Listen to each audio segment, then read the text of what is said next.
ഉണ്ണിവാസു, സുധാകരനോ വന്നു? ഞാൻ അറിഞ്ഞു. നീ ഇങ്ങോട്ട് വന്നേ. ചൂണ്ടയിലൊന്നും കൊത്തിയിട്ടില്ല. കൊത്തുമോന്ന് നമുക്ക് നോക്കാം, വാ.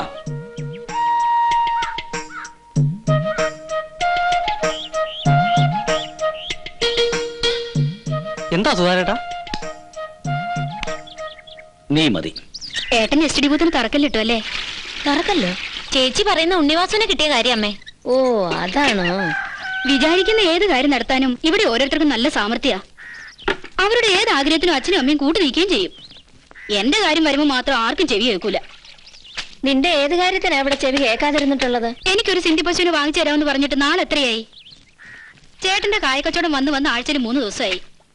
പിടിച്ചു കെട്ടാൻ ഒരു പശു ഉണ്ടെങ്കിൽ ഞങ്ങൾ എങ്ങനെയെങ്കിലും പിടിച്ചു നിന്നോളാം. അച്ഛനോട് പറഞ്ഞ് അമ്മ ഒരു 5000 രൂപ വാങ്ങിത്താ. പശുവിനെ വാങ്ങി ഞാനിത് ശ്രീധരത്തിന്റെ കണക്കിൽ ചേർത്തോളാം. പശുവിനെ വാങ്ങണമെന്ന് പറഞ്ഞു തന്നെയല്ലേ കഴിഞ്ഞ വരവിലും ചേച്ചി കാശ് വാങ്ങിപ്പോയത്? ആ കാശ് കൊണ്ട് പണയം വെച്ച ആഭരണങ്ങൾ തിരിച്ചെടുക്കാന്ന് എന്റെ ഭർത്താവ് പറഞ്ഞാ എനിക്ക് വേണ്ടെന്ന് പറയാൻ പറ്റുമോ? ഓരോ തവണ ചേച്ചി ഇവിടെ വന്നു പോകുമ്പോഴും കിട്ടാവുന്നതൊക്കെ കൊണ്ടുപോകാറില്ലേ? ഇനിയെങ്കിലും അതൊക്കെ ഒന്ന് നിർത്ത്. നമ്മളോടൊക്കെയുള്ള സ്നേഹം കൊണ്ട് അച്ഛനൊന്നും പറയാത്തത്. മുളക് വാരി മോത്തിരിക്കും ഞാൻ എപ്പോഴാടി അച്ഛനെ ബുദ്ധിമുട്ടിച്ചത്? ഞാൻ ഇവിടുന്ന് എന്തെങ്കിലും കൊണ്ടുപോകാറുണ്ടെങ്കിലേ അതെനിക്കും കൂടി അർഹതപ്പെട്ടത് തന്നെയാ. ഒരു കല്യാണവും കഴിച്ച് ഒരുത്തിനോട് പൊറുക്കുമ്പോഴേ നിനക്ക് അതിന്റെ വിഷമം മനസ്സിലാവും. മിന്നു കഴുത്ത വീണതുകൊണ്ടായില്ല മോളെ. ഒരു ഭാര്യയാവാനേ ഒരുപാട് സർക്കസ് കളിക്കണം. ഈ പശു ഒരു സർക്കസ് ആണെന്ന് കരുതിയാ മതി. കള ഒന്ന് നിർത്ത്. അച്ഛൻ വരുമ്പോ നിന്റെ കാര്യം ഞാൻ പറഞ്ഞോളാം. ആരാ തേങ്ങ ഇടുന്നേ? നീ എന്തുവാടായി കാണിക്കുന്നേ? എനിക്ക് തിരുവനന്തപുരം വരെ പോകാൻ ഇത്തിരി കാശ് വേണം. അച്ഛൻ്റെ അടുത്ത് ചോദിച്ചാൽ തരില്ല. അതുകൊണ്ട് പ്രകൃതി എടുത്തു. ഇതെടുത്താ നീ വിവരം അറിയും. തേങ്ങാക്കാരന്റെ കയ്യിൽ നിന്ന് അടുത്ത വെട്ടിനുള്ള പണം കൂടി മുൻകൂർ വാങ്ങിച്ചിട്ടാ കഴിഞ്ഞ മാസം അച്ഛൻ നിങ്ങൾക്ക് ചോറ് തന്നത്. ഇതിൽ നിന്ന് ഒരൊറ്റ തേങ്ങ എടുക്കാൻ ഞാൻ സമ്മതിക്കില്ല. എനിക്കൊരു അത്യാവശ്യ കാര്യത്തിനാ. ഒരത്യാവശ്യം എനിക്ക് കേൾക്കണ്ട. കുറെ ദിവസം കണ്ടക്ടറായിട്ട് നടന്നിട്ടേ പാന്റും ഷർട്ടും കൂളിംഗ് ഗ്ലാസും വാങ്ങിച്ചതല്ലാണ്ട് വീട്ടു ചെലവിന് നീ എന്തെങ്കിലും തന്നോ? എനിക്കും ആവശ്യങ്ങളില്ലേ അമ്മേ? ആവശ്യത്തിനെ സ്വന്തമായിട്ട് സമ്പാദിക്കണം. ഞാൻ എന്ത് ചെയ്യണം? കക്കാൻ പോണോ? കട്ടിട്ടോ പിടിച്ചു പറിച്ചിട്ടോ എങ്ങനെയായിരുന്നാലും എനിക്ക് വിരോധമില്ല. ഈ തേങ്ങയിൽ നിന്ന് ഒരൊറ്റ എണ്ണം എടുത്ത് പോരുത്. ആഹാ, അപ്പൊ എന്റെ കാശ്? ഇനി നിന്റെ കാശ്.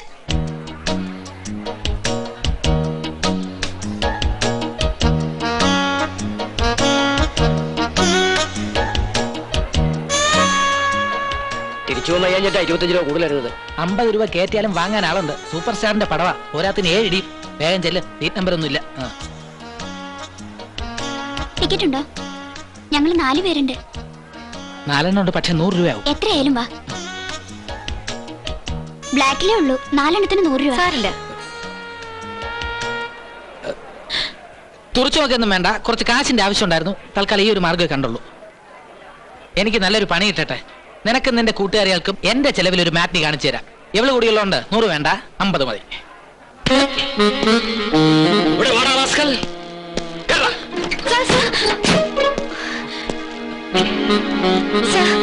ഞാൻ കാശ് കൊടുത്ത് വാങ്ങിപ്പിച്ചതാ. ലേഡീസും കൂടി ഉൾപ്പെട്ടതാണോ ഇവരുടെ റാക്കറ്റ്? എങ്കിൽ കേറിക്കോ, ഞാൻ സൽക്കരിക്കാം. ബ്ലാക്കിൽ ആര് ടിക്കറ്റ് വിറ്റാലും ഞാൻ തൂക്കും, ബ്ലാക്കിൽ ആര് ടിക്കറ്റ് വാങ്ങിയാലും ഞാൻ തൂക്കും. കള്ളന്മാരെ തൂക്കുന്നത് രാംകുമാർ IPS ഒരു നാടൻ കല മാത്രമാണ്. വണ്ടിവിടെ.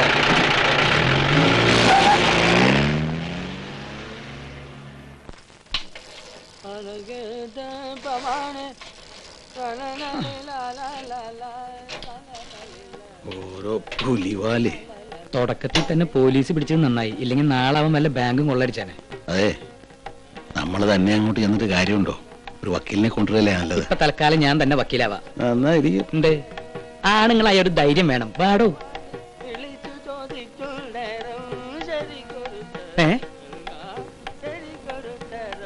ഇതുപോലെ നാടക റിഹേഴ്സലോ മറ്റോ ആണോ? Police station, Cheruvatta police station, police station. പോലീസുകാര്. അവസരം ഇനിയുമുണ്ടോ മനുജ, അശരണനാം നിനക്കീശനെ ഭജിപ്പാൻ. അവസരം ഇനിയുമുണ്ടോ മനുജ, അശരണനാം നിനക്കീശനെ ഭജിപ്പാൻ. അവസരം ഇനിയുമുണ്ടോ. സാർ ഇത്രയും സഹൃദയനാണെന്ന് ഞങ്ങൾക്ക് ആദ്യം കണ്ടപ്പോ തോന്നിയില്ല. ആദ്യത്തെ വരട്ടലും മറ്റും കണ്ടപ്പോ ഞങ്ങളങ്ങ് പേടിച്ചു പോയി. സംഗീതത്തിന്റെയും കവിതയുടെയും മുന്നിൽ ഞാൻ എന്നും ഒരു ദുർബലനാണ്. ഞങ്ങളുടെ ഭാഗ്യം. അപ്പോൾ പകൽ നിങ്ങൾ വീടുകൾ തോറും പാട്ടുപാടി നടക്കും. അതെ. അങ്ങനെ കണ്ട വീടുകളിൽ രാത്രി കക്കാൻ കയറും. ഞങ്ങളുടെ പതിവ്.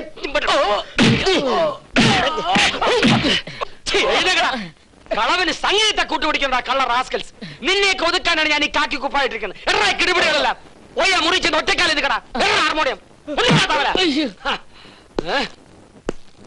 തൊഴുതു നിൽക്കാൻ ഞാൻ വെളിച്ചപ്പാടൊന്നും അല്ല. കേറി വാ.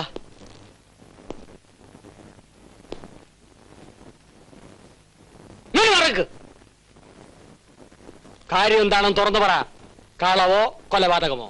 ഞാൻ കുറുപ്പ്, ഇത് അടിയോടി. അത് രണ്ടും ഒരു കുറ്റമല്ല. സാർ അതെന്റെ അച്ഛനാ. ഓ, ബ്ലാക്ക് മാർക്കറ്റ്.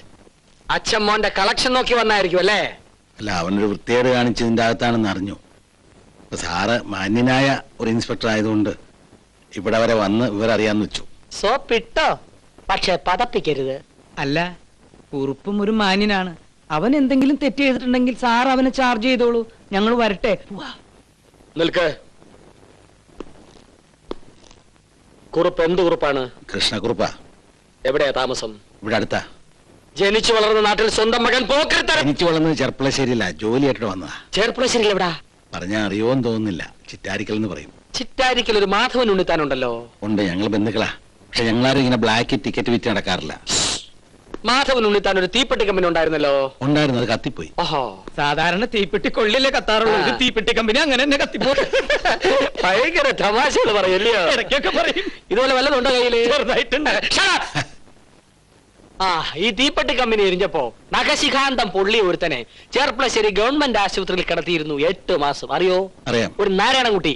അറിയാം. എന്റെ മൂത്ത സഹോദരന്റെ ഭർത്താവിന്റെ സഹോദരിയുടെ, ഇളയമ്മയുടെ, ചെറിയമ്മയുടെ, അമ്മാവന്റെ, നാത്തൂന്റെ മകന്റെ മകൻ നാരായണൻകുട്ടി. അതെ. എന്റെ അച്ഛനാണ്. ഫാദർ. ചിറ്റമ്മ. മോനെ നമ്മുടെ ബന്ധുവാ. അതെയോ ചേട്ടാ? റാസ്കൽ. പോലീസ് സ്റ്റേഷനിലാണ് ബന്ധം. അവിടെ ചുമ്മാ ഒന്ന് വരട്ടിയതാ. ഞാൻ തുറന്നുവിടാ. അന്ധകാര പ്രാന്തരത്തിൽ കഷ്ടവന്ധരെ അന്ധർ നയിപ്പൂ. ഓക്കെ.